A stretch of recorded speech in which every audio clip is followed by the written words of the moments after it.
quick primer on how to draw folds. Human body, sort of like a wireframe. And then if you have a shirt, it's going to hang off that highest point, so a line will just kind of come down, and then as it gets towards that elbow, it kind of forms like a zig there. And then it kind of crumples up a little bit in the areas where the fabric's folded. It comes down, crumples up again, the belt.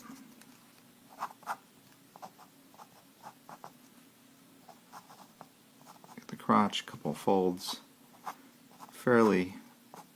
Hangs fairly loose because there's nothing in the way until it hits that kind of knee area, and then as it comes down towards the ankles, again you'll have a seam line that folds up because it basically is bunching here right before the shoe.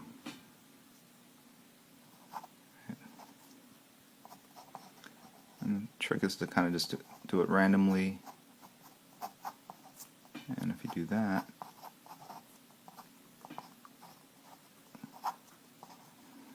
you have something that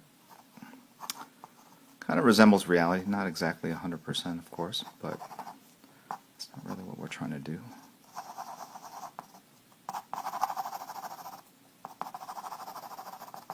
That's what I got.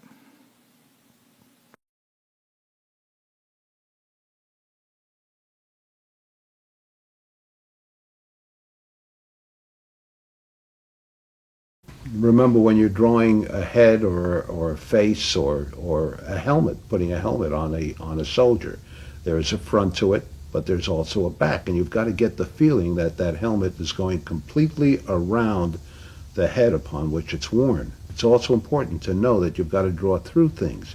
You've got to see where the head will fit inside that helmet. If you don't make that adjustment, then very often you'll find that the drawing that you've done looks like the hat is sitting on top of the head. I don't erase at this point. By slightly darkening the finish lines, those construction lines fade more and more. Every part of a drawing is important. Every part of a drawing is important. That doesn't make the background less important. It is merely relegated to its proper place in the drawing, and it gives a sense of the drawing looking correct. It's a good idea to use the 3H, which is a slightly harder pencil, for the construction, for the sub-construction of the figure, and a 2H or an HB pencil for the finishing details. But in either case, don't press into your drawings. Don't press into the paper. You want to draw lightly enough so that should you have an error, or should you want to make a correction, your erasing won't leave indentations in the paper. If you tend to work too hard, or if you tend to use too soft a pencil, then that graphite that builds up on the paper surface as a result of the drawing will also keep the ink from sinking into that paper. You will find that when you erase the pencil marks, the ink will come up as well, because the ink has been sitting on the surface of that graphite.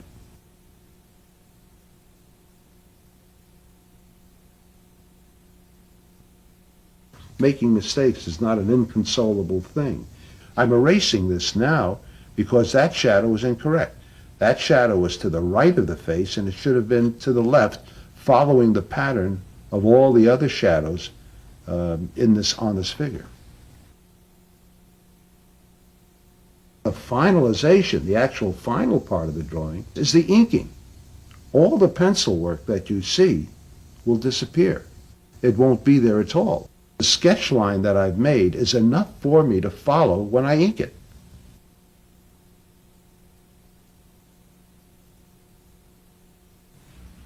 In order to draw emotions, I think that the artists have to pull these emotions deep from your own recesses.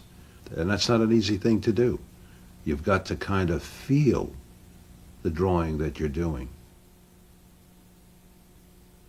I'm doing a drawing of somebody who is undergoing some emotional stress. sorrow or depression.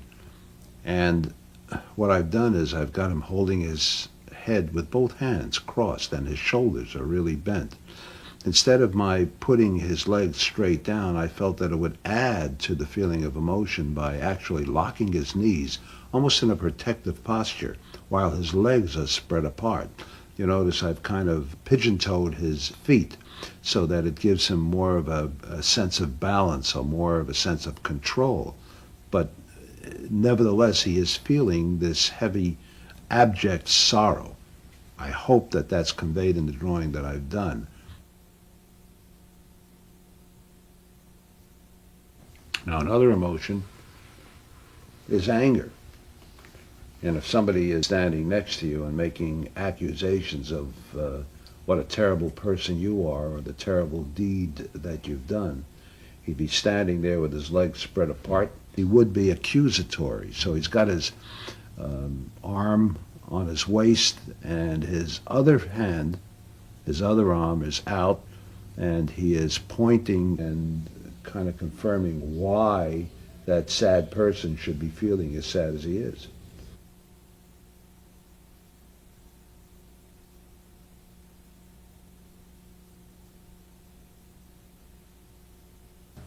Sometimes an emotion may be inferred with more effectiveness than if it were drawn in complete detail. A feeling of sadness or defeat from the back of a figure, leaving more to the viewer's imagination, may be more impactful. What I'm going to be doing is drawing a figure that is really fearful. Back of the head lowered into the shoulders a little bit, perhaps the face turned away from the action, and perhaps this right arm covering the face a little bit. And here again, the perspective on the legs become really, really important to get a feeling of depth and space. And all I'm doing now is just trying to get a sense of the figure before I get any kind of details as far as the anatomy is concerned.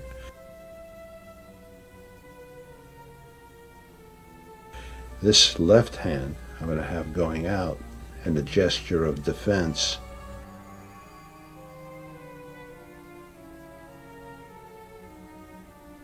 Perspective and foreshortening becomes extremely important to getting a feeling of roundness in an arm, roundness in the body. And these concentric circles that I put down here, they are indications to me of the perspective that I want to interject in the character itself. Then it's just a matter of building, getting the feeling of the character. That's the tough part. But now let's see if I want to do a figure from the back that's really highly elated. Happiness to me is a feeling of elation that bursts from the center of the figure. And it's not a defensive or protective position, but it's actually opening. I mean, when you're happy, you kind of open yourself up to the whole world.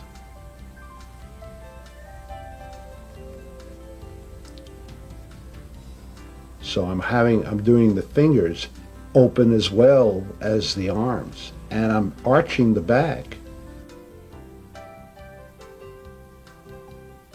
And the legs are straight rather than bent in a protective gesture. And I may decide that it would be better to even have him jumping up and down, dancing with happiness. Physical makeup and costuming are important. The original silent movie version of The Hunchback of Notre Dame had the actor wear painful facial and physical makeup to make the character of Quasimodo credible. We cartoonists can create these impressions with our drawings, costumes and backgrounds, reference and research. The impact is in the details.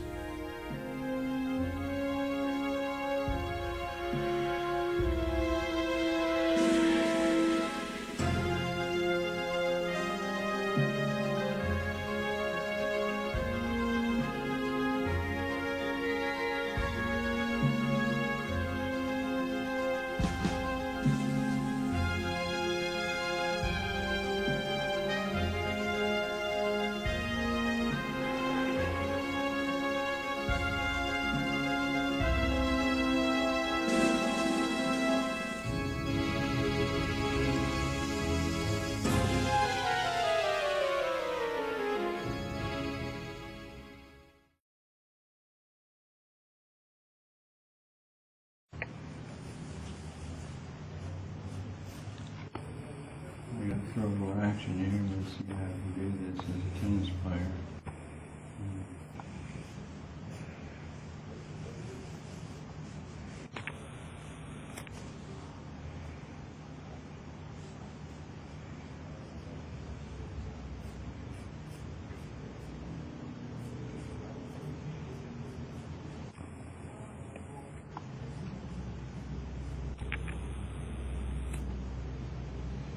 Anyway, there's the action. I like it. Now I just gotta.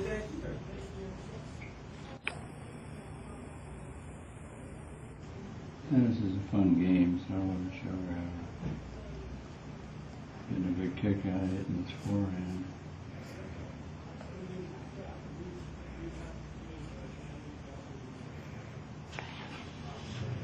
So do you want to talk a little bit about the character Ponytail? Yeah, Ponytail is an idea that I had actually when I was in high school. I had an idea for a teenage comic strip, but the boy was the main character, and I built the comic strip idea around him. But when I started getting more into cartooning and being around professionals, I was getting pretty good at drawing a female figure, and was told by a number of older professional artists that teen boy strips had been done. There's probably a market for a good teen girl feature, and I'd been drawing teen girls for Teen Magazine, and they liked my work very well. So an older professional cartoonist suggested I try it in syndication as opposed to just doing it in a relatively low-paying venue, and so I just, being a young, ambitious guy, I just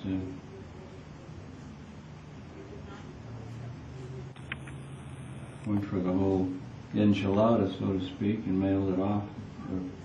About 6 weeks of sample work to a great syndicate called King Features. They're a subsidiary of Hearst organization, and lots of papers all over the world at that point in time. And lo and behold, they liked it, put me under contract, and in a couple of years I was in something like 300 newspapers all over the world and doing what I love to do.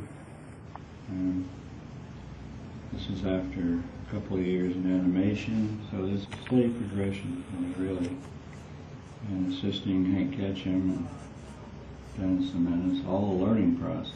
And even when I got my features started, it was a learning process because you always want to improve, so.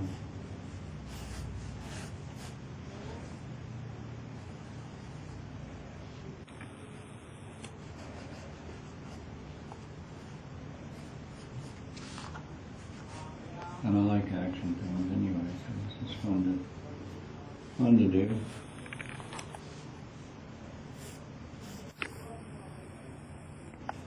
And this is on the base, on the service line there, so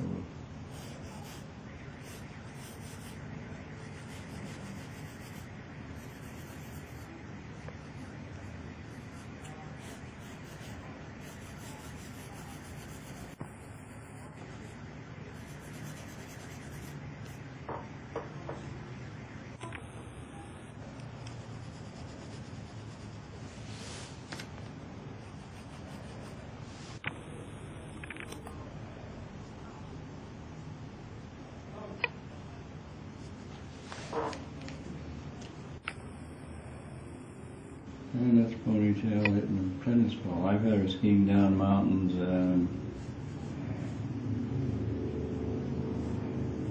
That's about it, skiing and tennis, about the only athletic attempts I've had her try. Cheerleading, did a lot of cheerleading. But that's her as a tennis player.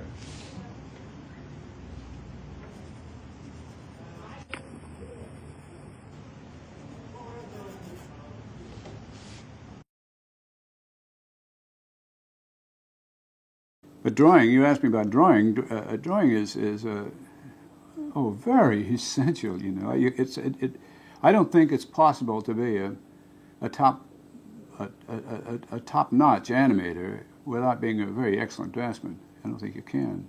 You know. You had a voice there to work with, though, that really gave you a lot to Oh hang your yes, drawing on. yeah. Tell me about what And she then- did for the. Oh, no, another thing. Oh, go on. Geraldine Page was just marvelous. Well, anyway, she has Medusa has this telephone there, and she takes it out on the telephone. You know, she gets this goddamn phone and points at the, you know, and really, she has something to take it out on. She had something to get mad at. You know, and this represents Snoops to her. You know. What about live action reference in general, though? How was that? I think if you're going to use human characters, I think it's necessary, and I don't approve of it, but still it depends. If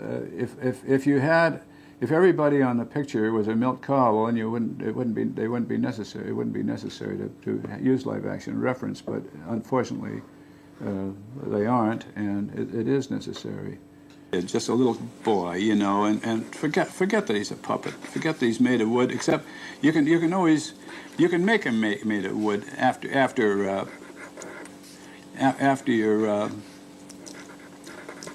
you've got the little boy angle pretty good, you know.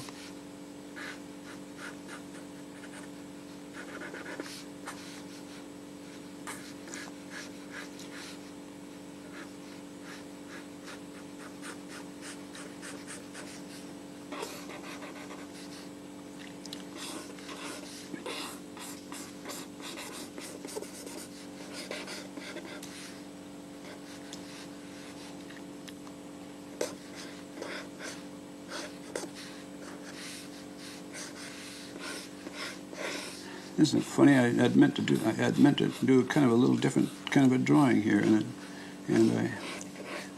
I got going on this before I realized that I was doing it this way.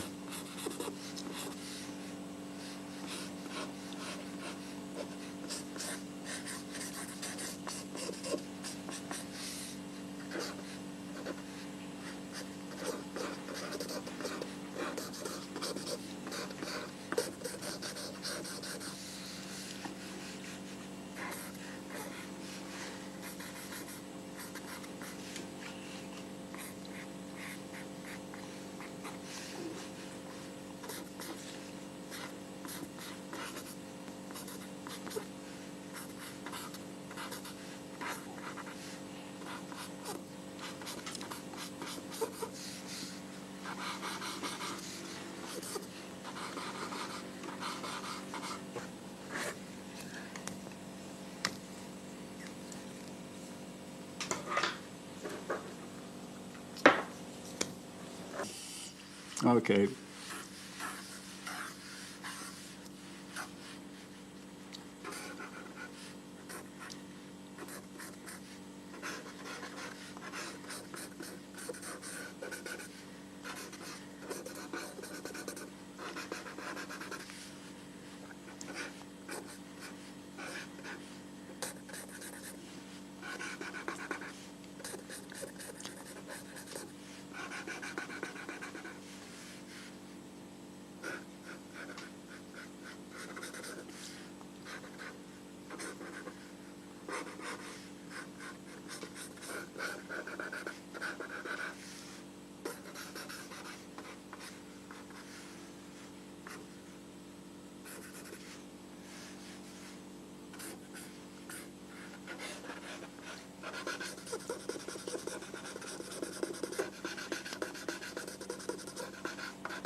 There's that favorite.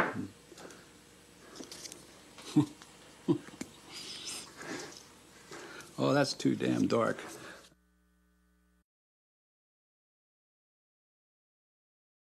The thing that endeared Jimmy Carter to all of us editorial people, this wonderful smile that he had, just huge, huge, wonderful teeth. And then when he was really, really happy, he had a whole other set down here, you know, it was just keep going. You know, Jimmy Carter was wonderful. All the while, Mike Peters was doing his political cartoons, which along the way garnered him a Pulitzer Prize. In the back of his mind was Grimmy. I always thought I was going to do a strip about a dog because I've always related myself with a dog. But I wanted to have a dog that actually acts like a dog. I mean, I love Snoopy, but Snoopy doesn't have fleas, you know. I wanted to have a dog that had fleas and chased cars and ate out of trash cans. A real dog. Yeah, and drinks out of toilets. Big thing, having a dog drinking out of a toilet in the comic page. First time I had the dog drinking out of a toilet, I lost Pittsburgh.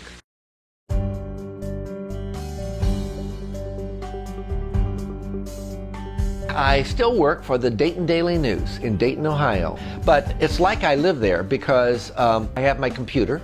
I get on their thing and I hear the newscast, what they think are the top stories, and I go, okay, I can do a cartoon about that, you know. And my editors, they're always amazed that I am so attuned about what's going on in Dayton, Ohio.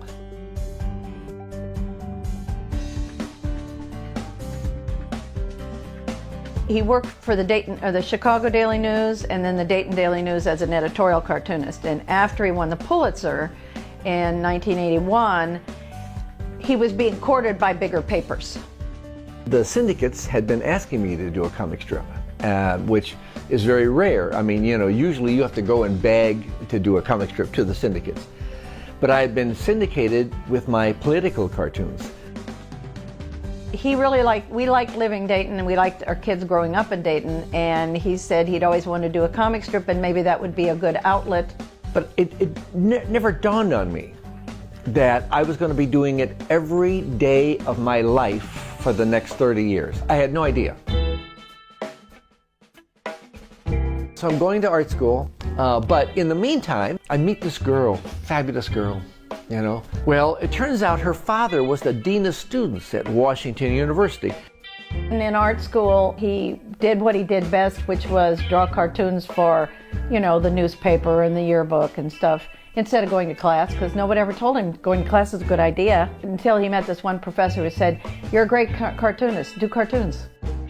He said, when you go to figure drawing class, don't draw a figure, exaggerate it, exaggerate the figure, make it into a cartoon. When you go to painting class, paint a cartoon. When you go to design class, design a cartoon. I said, Mr. Burnell, won't they get mad? He said, Mike, you're already flunking, it's okay. And then, much to my father's dismay, he started getting A's and B's and actually graduated. It changed my life. I knew then that cartoons was my destiny, was my goal, was my bliss. I loved to do them, and obviously the world is telling me, you got to do this. If you try to make up something, it's not as real as if you just do it right out of your life. And a lot of my stuff is right out of my life. The comic strip came about pretty much out of his head, characters that he'd always played around with. And then the dog is him, he's the dog. And one time I proved it because the dog drinks out of toilets. Well, he doesn't do that, but he does eat out of trash cans. And I caught him. He was trying to wean himself off of Fritos. So Marion came in one day to my office, and she said, what are you doing? And I came up and I'm licking my finger and getting the crumbs of the Fritos down at the bottom. And she says, oh my God, you're the dog.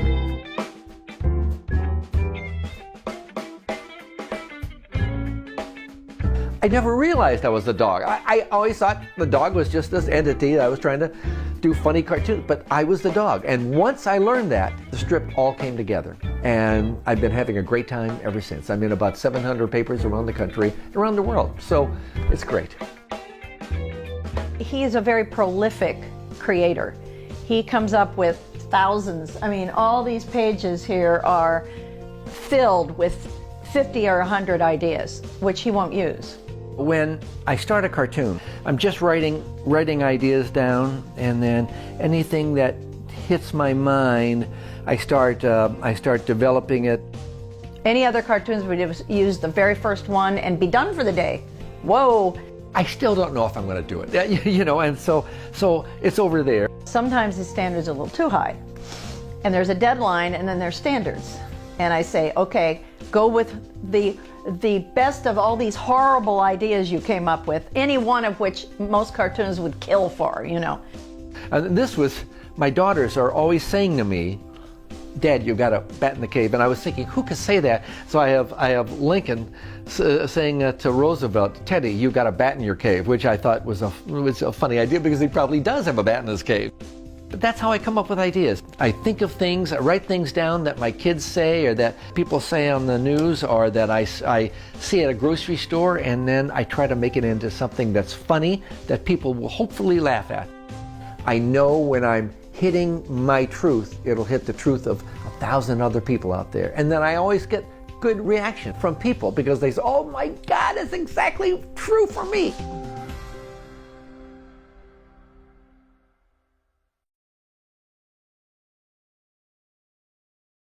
I started by making like une case in French, I don't know, it's a panel in English, you know. It's always a panel. Up. I draw something very interesting is myself when I was a child. So I was blonde hair guy like that.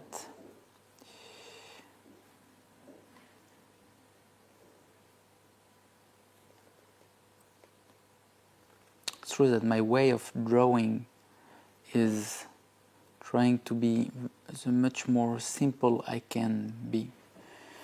Not avoiding too much details on the characters, because it's nice to be simple. I like it.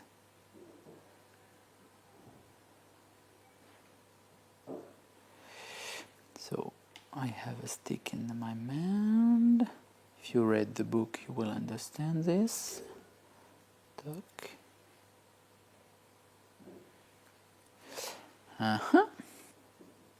When I was at North School, they were telling us always never draw from the top of your drawing to the down of the drawing, and I only draw like that from the top to the, so I didn't follow their advice. So be careful with advice, they are not always good.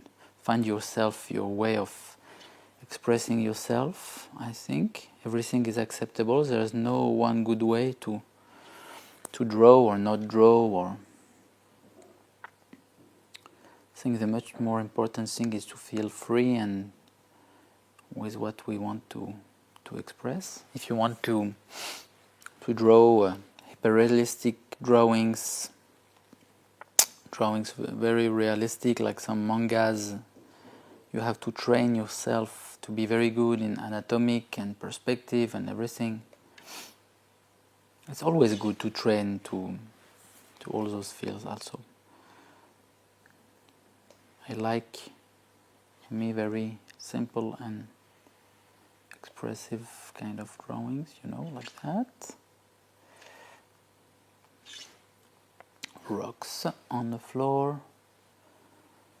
If I want to draw something in Syria, I have to put dangerous things on the floor, like garbage, paper, everywhere, like that. It was a little bit like post-apocalyptic background, like in Mad Max or something like that.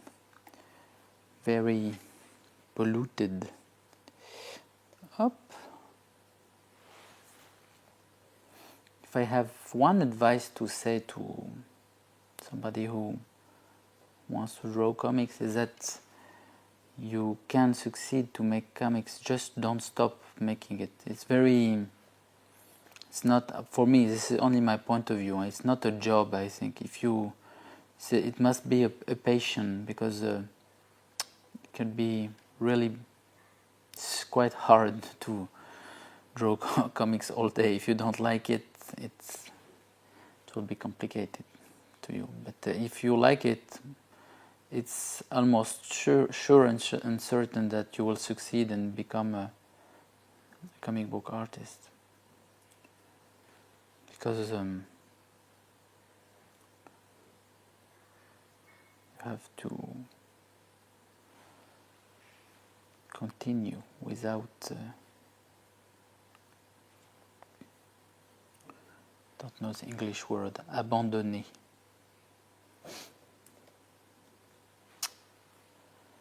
But if you're looking for a job, this is a very bad job, I think. Don't try to become a comic book artist. It's not a job.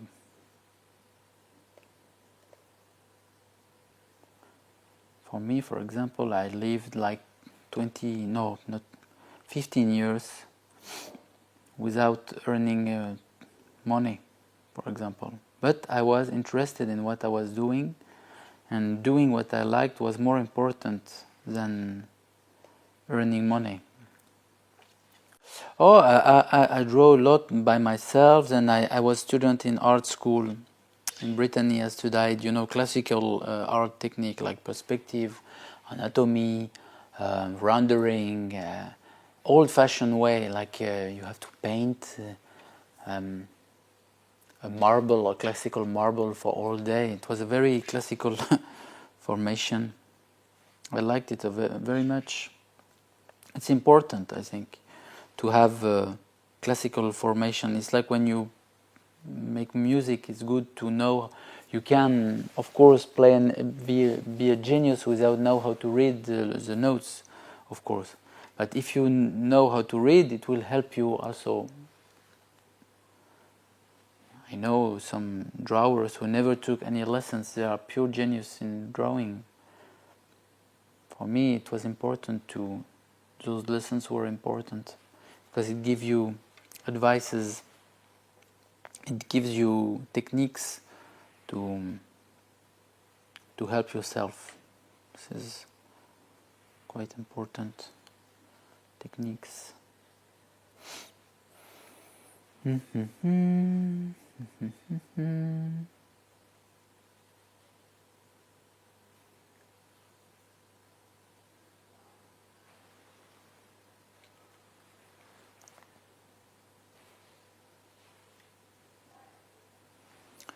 Let's make a little cloud here, another one here, maybe a little one here.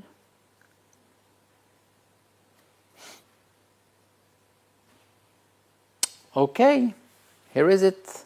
Oh, I finished this. I was about to forget the shadow. Shadow. We see this wonderfully beautiful kid. It's representing me when I was blonde and like a little Brigitte Bardot, and I'm walking in a landscape, could be in Syria, my village. This strange architecture.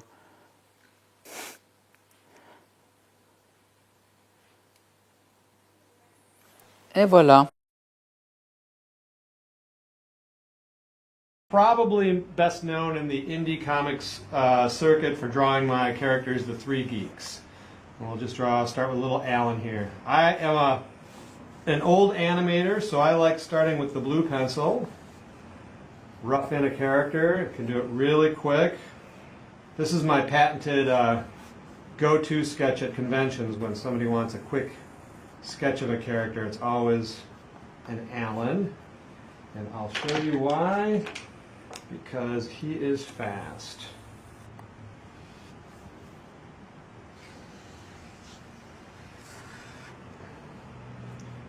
Alan is the third of the Three Geeks characters. He is the most extreme geek. He is the one who is completely detached from reality. Everything is, in his world, is comic books. He lives and breathes comics.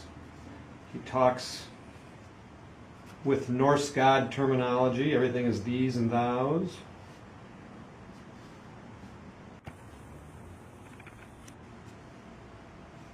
He has no interest in girls, in school, just comic books.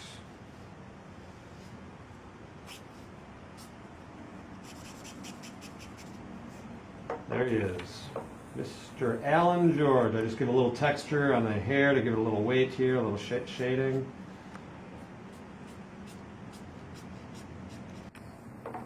There's a patented Alan George.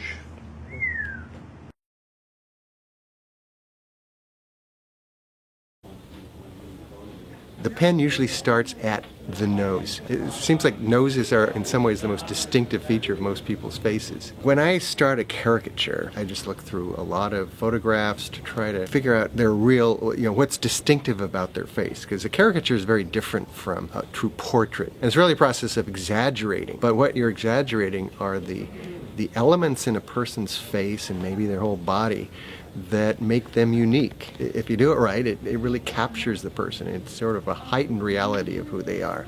Herb, he's a pretty good caricature. Wide-placed eyes, he's sort of really high, happy eyebrows, kind of an open-mouthed smile, and then his salt and pepper mustache. So he just has a classic, a very unique face that's just his.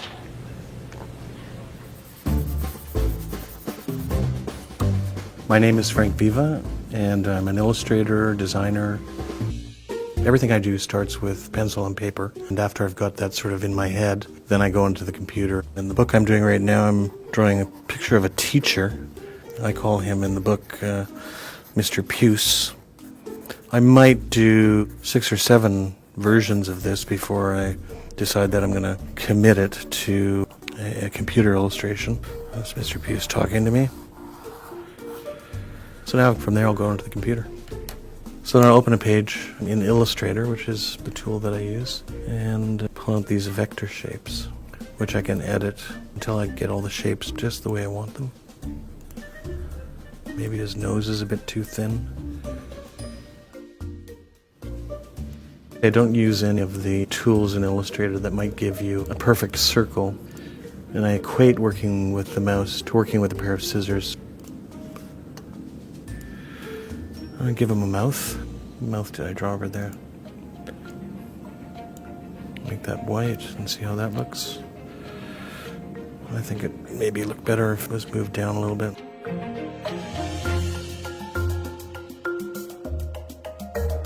But that's probably not a great skin color for Mr. Puce, so try a bunch of other ones. Maybe even a gradient, although that's not working very well. That looks pretty cool. I might give him blonde hair now. No, stick with black. So that's basically how I take a pencil drawing onto the computer.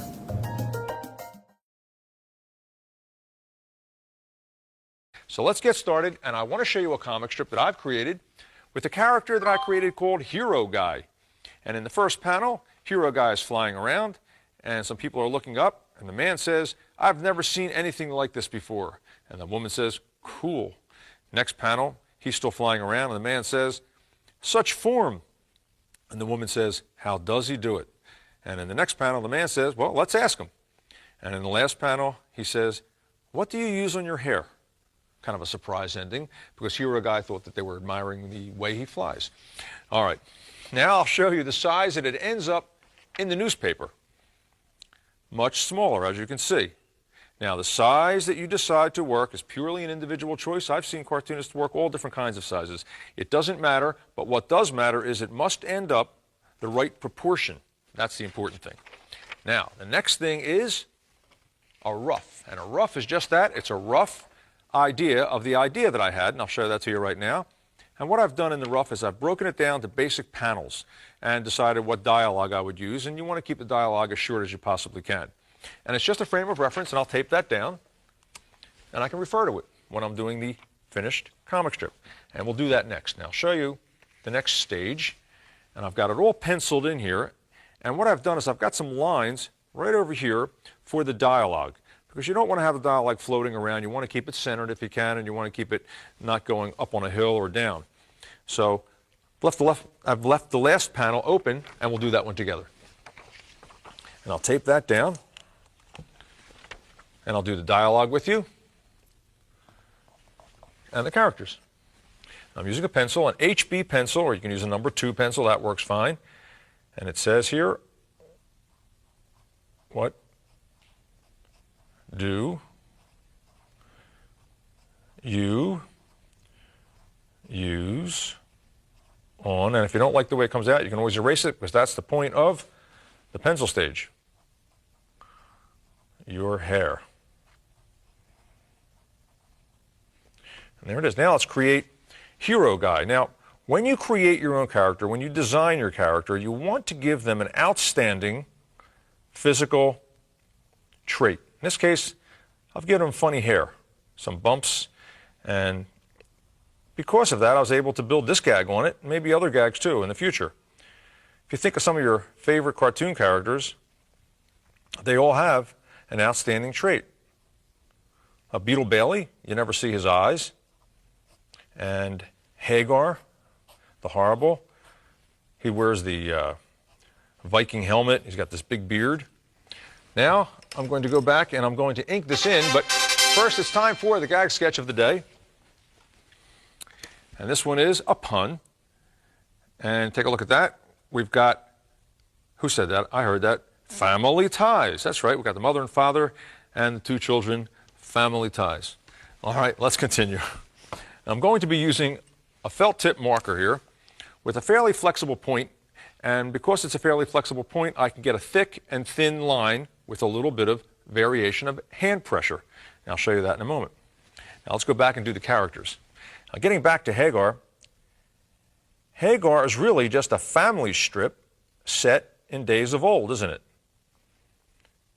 And there's a lot of great gags that can be built around a family situation. And the fact that it's set in days of old, well, he can have some fun with the time period. But you know, comic strips don't have to be funny. They can be serious, like the daily drama strip or an action strip. Now, if you do have a comedy strip, there's different variations within that. Like, for instance, you can have an unrelated gag a day, just like something that doesn't necessarily go with the day before, not a regular cast of characters. Or you can have a regular cast of characters and build gags on their personality traits, like his hair, or a personality trait like someone, you know, doesn't want to spend a lot of money. You can build gags around that.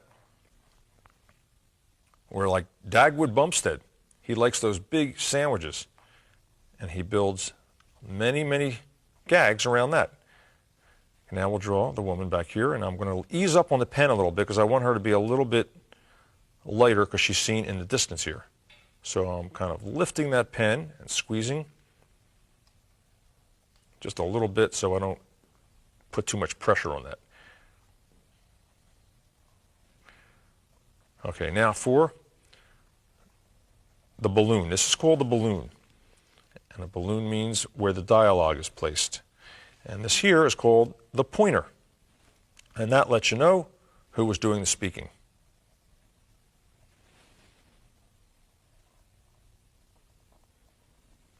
All right, now I'm going to move on to Hero Guy. Let's finish our hair up a little bit and her shoulder. All right, now right here I'm going to apply a little pressure, ease up, apply a little pressure, ease up, and do that all the way to the end. You know what? I'm even going to give him just the 3 bumps and go over like that. Again, that's the point of the pencil stage. Because you want to draw your characters consistently.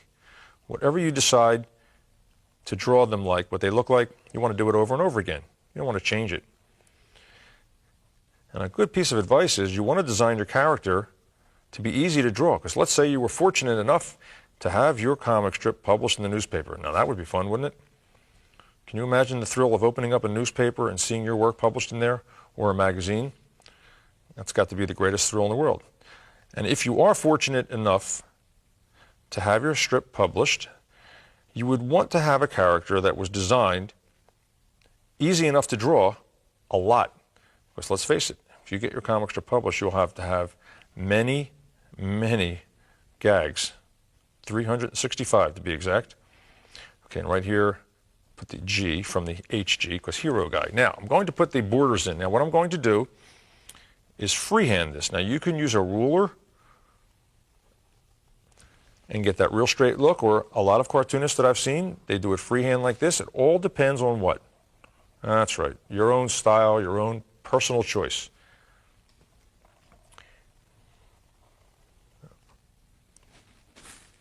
Okay, the next thing you want to do is add the large black areas. Once you've got it all done like that, and I'm going to go back and do his cape. Right up to that line. And now let's do the lettering. Now, a lot of comic strip artists use a dip pen. That's how they did it in the days before markers. And a lot of cartoonists still do that. And the good news with a dip pen is that while it's more permanent, gives you a very, very professional look to it, and it'll last forever. It won't fade. Now, some markers, they fade. Also, the downside to a marker is the points, they don't stay consistent. You know, they kind of get a little softer as you work with them, and you can't get that real thin line anymore. But the good news is with a marker is you can keep going, and it takes less skill to actually start working with one. Okay, now that all that is done, take your eraser, and I'm using a kneaded rubber eraser, and that's kneaded, K-N-E-A-D, because you can knead it like a piece of dough or clay, and it cleans itself a little bit, and you can shape it to get into a hard-to-reach place, which is good because you don't want to erase too much sometimes. And it doesn't leave a lot of messy crumbs, which is handy because what you don't want to keep doing is smearing your picture like that. So let's erase that last panel, and the ink lines will stay, and the pencil lines will go. You want to be careful because you don't want to turn your page into an accordion, so use your fingers and hold that down real good. All right, now I'll show you the finished strip again. Here's what it looks like, and it looks pretty good. Now, how about you? Funny incidents happen to you all the time, right? So you write them down, and as I said, you add some dialogue, some characters, and there's your finished comic strip. As Miles Davis would say, what can I say about the book? It's the book, man. So let's take a look inside and see a page we haven't done before. I have a feeling we did do this dog. I can't recall. I don't think we did this, but we may have.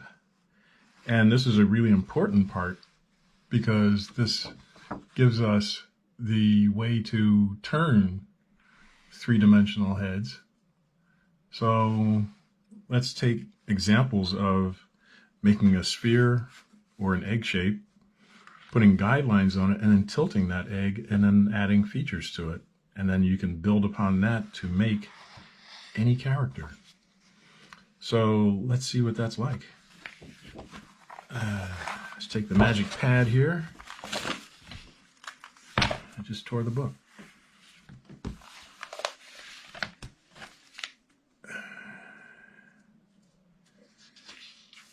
Dang, I'll have to get another edition now. Look at that. Let's take the pad here, and sorry for the glare, but I'll keep that open so I can see it. And get one of the magic pencils here. So we can try something a little bit different than usual. This blue stick pencil here, Aqua Monolith.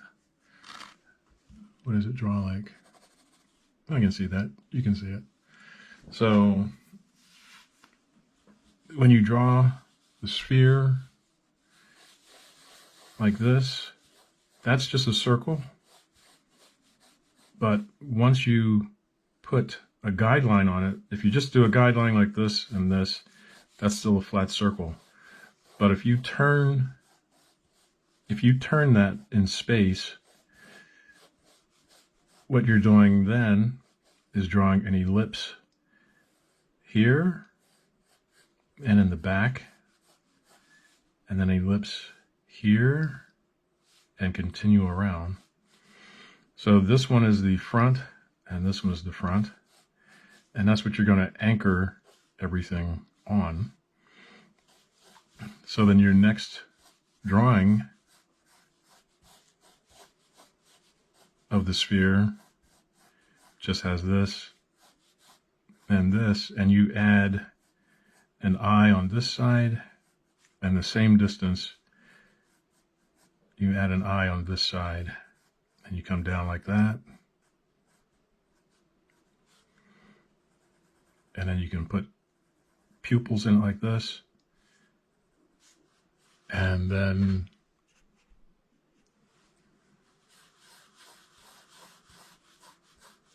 your next step, having done that, with your eye here and here, and your eyeballs like this, is to add a nose. Now, if you're going to make an animal, you put a line across like that, and that's the muzzle. And then you might put the nose at the end like this. It could be a round nose, a little highlight on it, and the rest of the muzzle comes out like this. And maybe it goes back. And this line goes up because he's smiling. A little bit of cheek on the side, and then open the mouth. So depending on your style of drawing, this mouth can go down like this and come up like that. And nice tongue action here. And a lower lip like this. And then just as we've done before, you put a little heavier line at the top, add eyebrows, and maybe this is a little, or middle, this could be a teenage bear. So that's what you can do with a circle. If you're drawing using an egg shape, more elliptical, you would have this shape, and maybe it's bottom heavy. You come down like that and go straight across, that's just a flat shape. But if you were to turn it,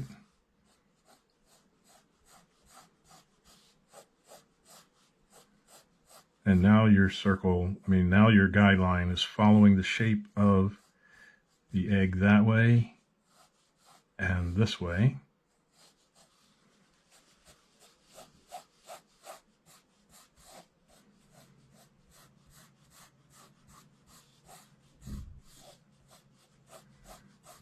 And once you have your guidelines like this, now you can add, maybe you want circle eyes for this guy. Little squatter. Your distance, and maybe his eyes are a little bit crossed like this. And then, having done that, now you can add whatever features you want to add.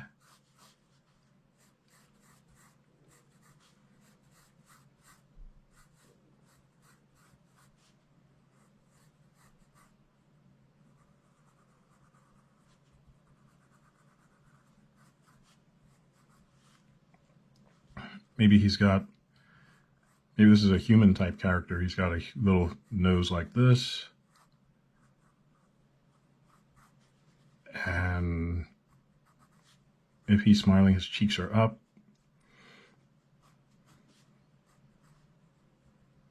And then this would come down like this, go across underneath the nose. And his mouth is open, and then a line comes down from that side. And maybe we see his teeth. And nice big fat tongue.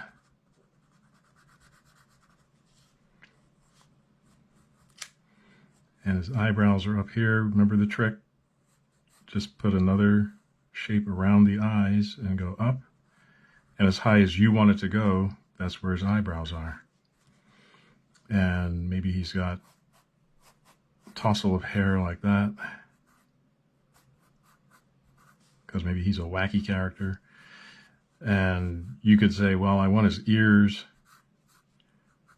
to go from the middle of his eye to his nose. And maybe they want to stick out. Maybe you want his ears to go out like this. In which case we would see it on the other side, just a little bit like that.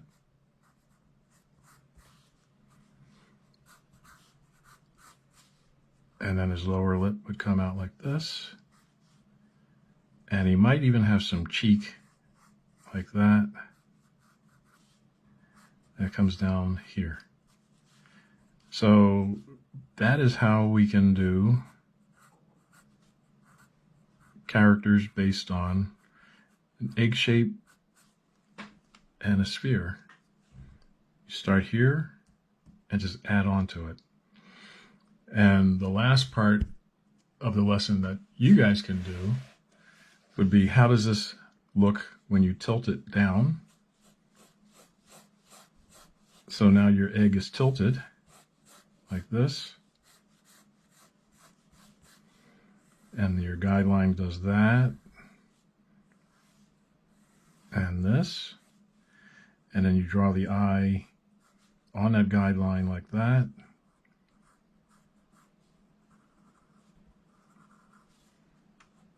And his nose sticks out a little bit like this. And he's still smiling.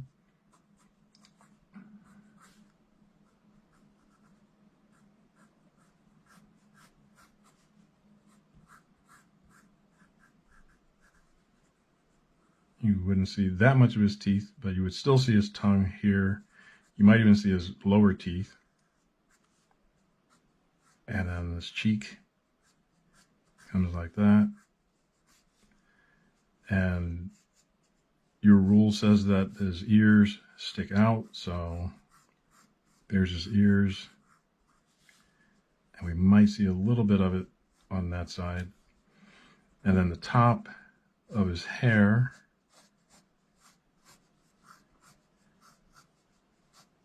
it just radiates out from the middle. But that would be how you would tilt his head down. So anyway, try these exercises for yourself and keep drawing and keep having fun. We'll see you next time.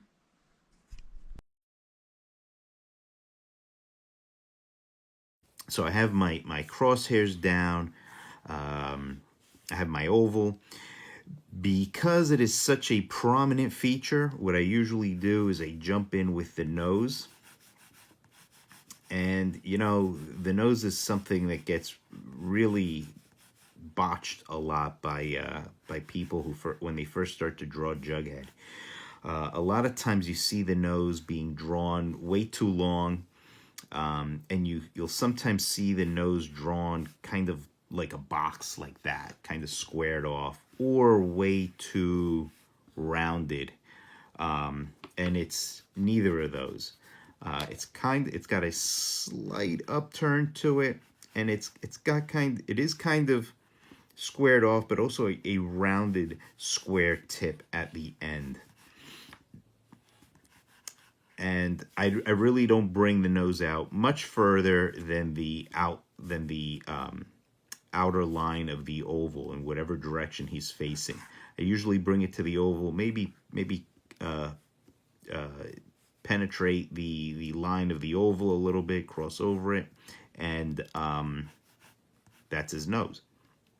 Now, early on, when I draw Jughead's head, again, because it is such a dominant feature, I like to throw his hat right onto the oval. I like to get the hat down fairly quickly. Now, the hat always has 4 points to it. Not 3, not 1,000,000, just 4 points. I know if you look through the comics, you may see some violations of this rule, some published violations of this rule. But when I was drawing Jughead, it was drummed into me. His hat only has 4 points. And on his hat, he has 2 pins. One is a red circle, and the other is kind of a semi-curved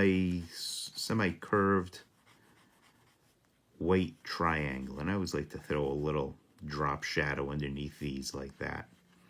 because what they're supposed to be are pins on the side of his hat. Okay, so now that his nose is in place, his hat is on, and it's important to like bring the hat down to make sure it is really resting on his head and not something that is free floating above his head. You want to make sure he's really wearing it. Okay, so I'm going to give him his eyes, and Jughead, of course, has that kind of heavy lidded look, that sleepy eyed look that deceptively makes you think that he's not paying attention. And really his eyes become almost like 2-letter L's with curved lines to them. And if you want a particularly sly Jughead, maybe you could give a little hint of some pupils. I'll give Jughead eyebrows. Jughead's eyebrows are never as thick as Archie's. And Jughead, for the most part, a true Jughead, remains as expressionless as possible. Neither, he rarely will smile. Most of the time, he just has his mouth just pulled over to one side, being dug into his cheek. Now what I want to do, now that I have his features in place, I'm going to shape his head. I'm going to bring his head forward to a little bit of a point, and then slant downward to behind his nose. And I'm going to bring out his cheek, and I'm essentially going to follow the oval. And this gives me the chance to kind of rein in the oval. If I made it too long or too pointy, I can kind of adjust it to what I want. I'm going to give Jughead an ear, and I usually give Jughead exceptionally big ears. I give Archie big ears, but Jughead's are going to be bigger. Like I said, he's just a big mutant freak. And on this side, maybe an ear will peek out too. Now the back of Jughead's head comes out to a bit of a point, and that's really his hair, and then it slants downward behind the ear. Now his hair, Jughead has black hair, which kind of pokes out from underneath his hat. He has this sort of jagged sideburn, and I make his sideburns a little long because he's such a rebel beatnik. The original hippie, Jughead. I like to indicate a little bit of a highlight in his hair there. And since his hair is black, I'm going to shade it in. Now there have been a lot of great Jughead artists over the years. Stan Goldberg, who's a great Jughead artist. Dan DeCarlo could draw the entire Archie gang, all of them, perfectly. My favorite Jughead artist of all time, though, the one who probably informs my Jughead the most, and I've been very proud when people have caught on to it, is the great Sam Schwartz. Sam Schwartz drew for Archie Comics for decades. And his Jughead stuff was just great. It was just so clean and so deceptively simple. Sometimes Jughead will have a little bit of hair that sticks out in the back, like so. And then a big swath of hair that juts out from the front of his hat. Okay, kind of like a curved rectangle of hair. And at the curve, this rectangle is going to have a bit of a highlight. So we leave that highlight open, and we'll shade in the rest. And sometimes Jughead's going to have a little bit of hair poking out from the other side. And poking back in. And this gives you Jughead's head. Sometimes in some real extreme close-ups, I may indicate a little bit of a lower lip there. Sometimes I may indicate a little bit of a bridge of a nose. but on a smaller Jughead head, I may keep it simple and not add those details.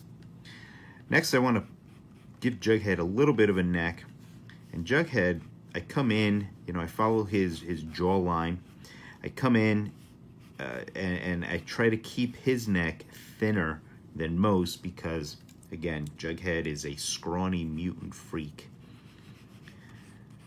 And he's going to have a thin neck. And he's going to have his typical trademark blue turtleneck sweater. So I'll give him that.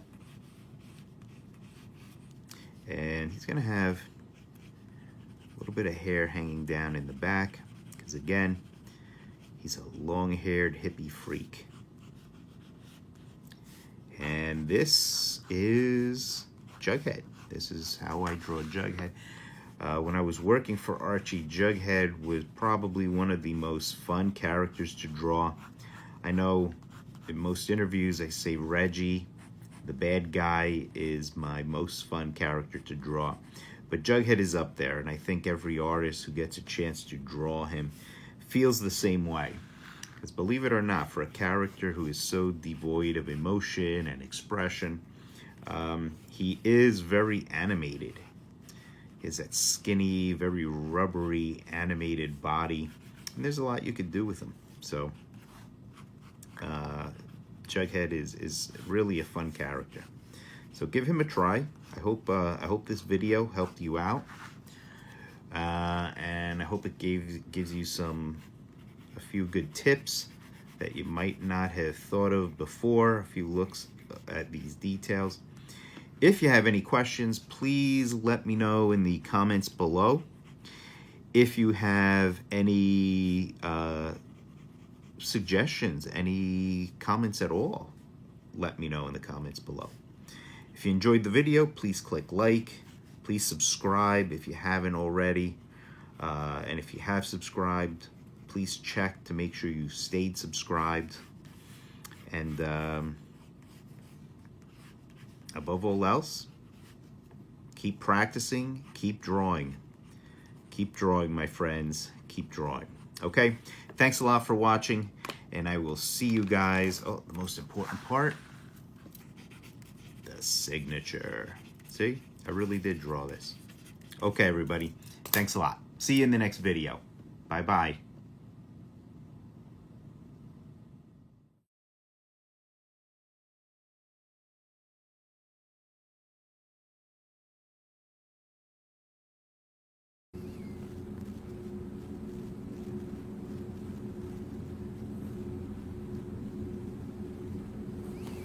As you can see, it is all single strokes. Coming in from the left with the brush well chiseled. In, down, snap to the right. In, down, snap to the right.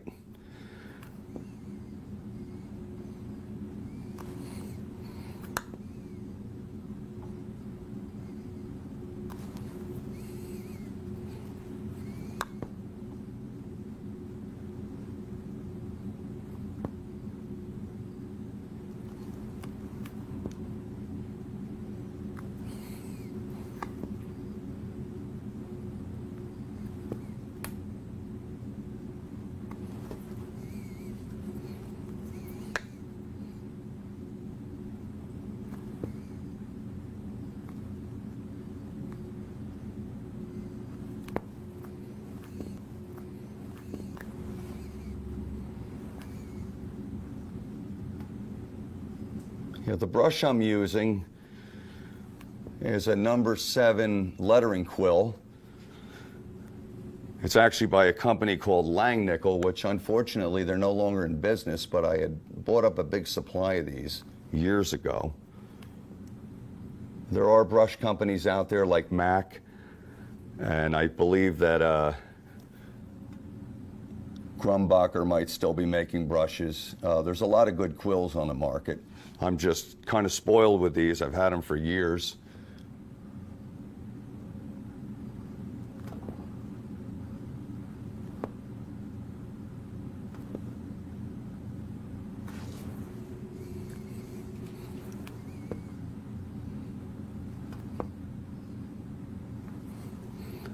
But these letters have a nice snappy look to them. That's why I like them. They look like they're going 100 miles an hour when they're sitting still.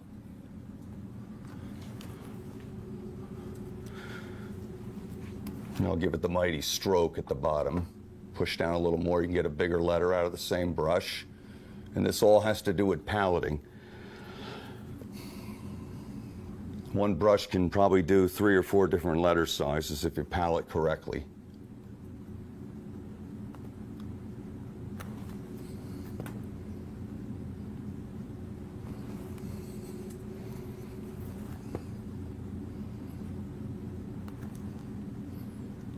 I'm also using what's known as a maul stick.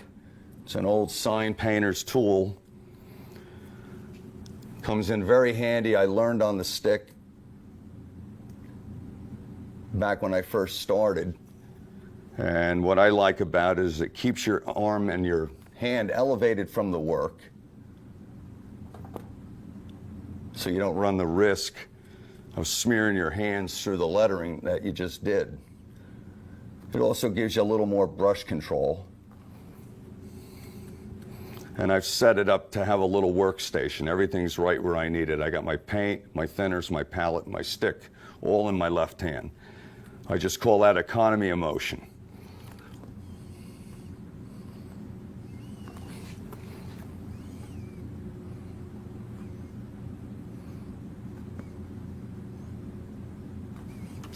And there you have the single stroke lettering.